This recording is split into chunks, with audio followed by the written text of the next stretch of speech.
आज मी वीराच्या बाबांना खोटं बोलले. ऑफिसवरून येताना नेहमीप्रमाणे त्यांनी मला कॉल केला आणि विचारली, आज जेवायला काय बनवलं आहेस? मी म्हणाले, काही नाही, रोजचंच आहे, चपाती भाजी. पण खरं सांगायचं तर आज मी त्यांना एक छोटंसं सरप्राईज द्यायचं ठरवलं होतं. दिवसभर घरासाठी भविष्याकरता किती मेहनत करत असतात ना आपले नवरे. सकाळी घराबाहेर पडल्यापासून ते घरला येईपर्यंत फक्त काम, जबाबदारी आणि धावपळ असते. त्यात येणारा ताण, थकवा, टेन्शन ते नेहमीच बोलून दाखवत नसतात. म्हणून मला वाटतं प्रत्येक वेळी प्रेम व्यक्त करण्यासाठी मोठी मोठी गिफ्ट द्यावी लागतात असं नाही. कधी त्यांच्या आवडीचं जेवण बनवून त्यांना अचानक तुम्ही जर सरप्राईज दिलं ना, तर चेहऱ्यावरचं ते एक हसू सगळ्याच मेहनतीचं समाधान देऊन जातात. आणि म्हणूनच आज त्यांच्या आवडीचं झणझणीत कोल्हापुरी रस्सा आणि चिकन सुक्कं बनवते. तर तुम्ही बघितलंच असाल, सगळ्यात आधी चिकन स्वच्छ धुवून घेतलं आणि त्याला छान असं हळद मीठ लावून ठेवलं. कधी कधी मी याच्यामध्ये आलं लसूण पेस्ट पण घालते, पण यावेळी इतका टाईम नव्हता. त्यानंतर एका पातेल्यामध्ये 2 पळ्या तेल घातलं. त्यानंतर कांदा घातला. हा कांदा मला सोनेरी गुलाबी होऊन द्यावा लागतो, कारण कच्चा कांदा राहिला आणि तो वीराच्या बाबांना जर लागला ना तर अजिबात आवडत नाही. त्यामुळे ती काळजी मला घ्यावी लागते. त्यानंतर चिकन घातलं पूर्ण आणि थोडा वेळ असंच मिडियम फ्लेमवरती ना याला शिजू दिलं, कारण मिठामुळे आमचं पाणी सुटतं आणि त्याच्यामध्ये थोडंफार चिकन छान असं शिजलं जातं.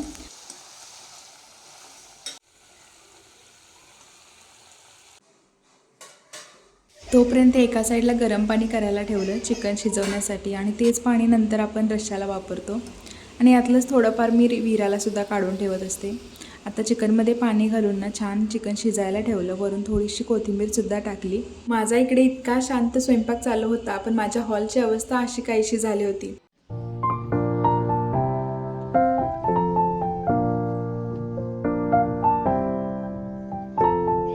आता लहान मुलं म्हटल्यानंतर त्यांचा आनंद कशात असेल हे सांगता येत नाही. ते सगळं करावंच लागतं.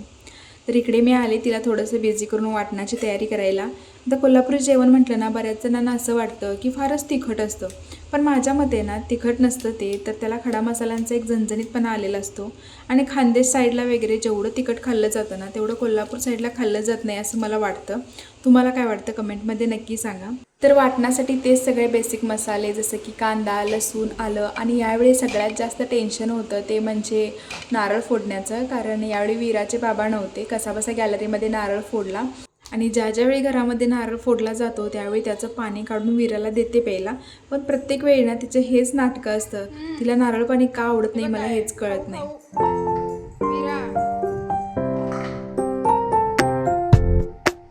आणि तुम्हाला माहितीच आहे, घरामध्ये जर लहान बाळ असेल ना, तर एखादी रेसिपी करायचं म्हटलं तर 1 तासाचे 2 तास कधी होतात हे कळतच नाही. तर बारीक चिरून घेतलेला कांदा, खोबरं छान असं फ्राय करून घेतलं. थोडेसे तीळ, जिरे आणि काही खडे मसालेसुद्धा फ्राय करून घेतले. त्यानंतर या सगळ्यांचं छान असं वाटण करायचं. वाटण करताना सगळ्यात आधी ड्राय मसाले, मग कांदा आणि खोबरं. आता कोथिंबीर मला फार जास्त आवडते नॉनव्हेजमध्ये वापरायला, त्यामुळे माझा कोथिंबीरचा वापर हा जास्त असतो. तर हे वाटण ना तुम्ही आठवडाभरसुद्धा वापरू शकता, डीप फ्रीजमध्ये ठेवायचं मात्र. तर इकडे माझं चिकनसुद्धा छान शिजलेलं होतं.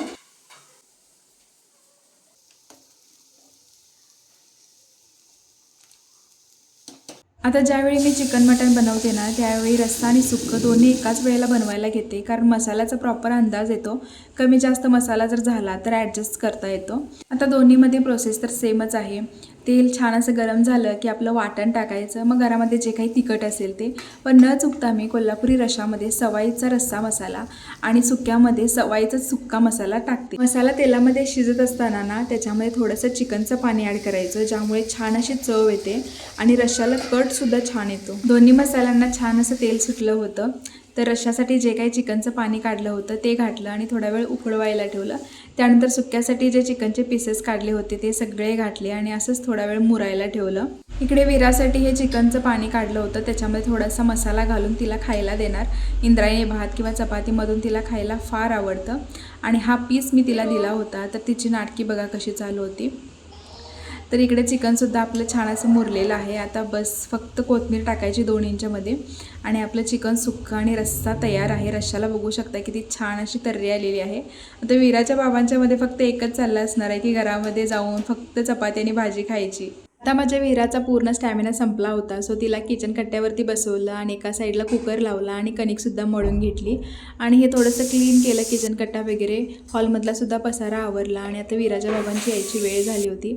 आता विराच्या बाबांना काहीच अंदाज नव्हता की मी काय बनवलं आहे, सो ते आल्याला लगेच बेडरूममध्ये गेले आणि त्यांना नॉनव्हेजचा वास येताच ते लगेच किचनमध्ये आले, एक छानशी स्माईल केली आणि बघा तरीसुद्धा त्यांचं मीटिंगचं काहीतरी बोलणं चालूच आहे. तर चला मंडळी, आम्हीसुद्धा जेवण करून घेतो, तुम्हीसुद्धा जेवायला या. व्हिडिओ आवडला असेल तर लाईक करा, तुमच्या मित्रमैत्रिणींबरोबर शेअर करा आणि चॅनलला नक्की सबस्क्राईब करा. भेटूया अशाच एखाद्या छानशा व्हिडिओमध्ये.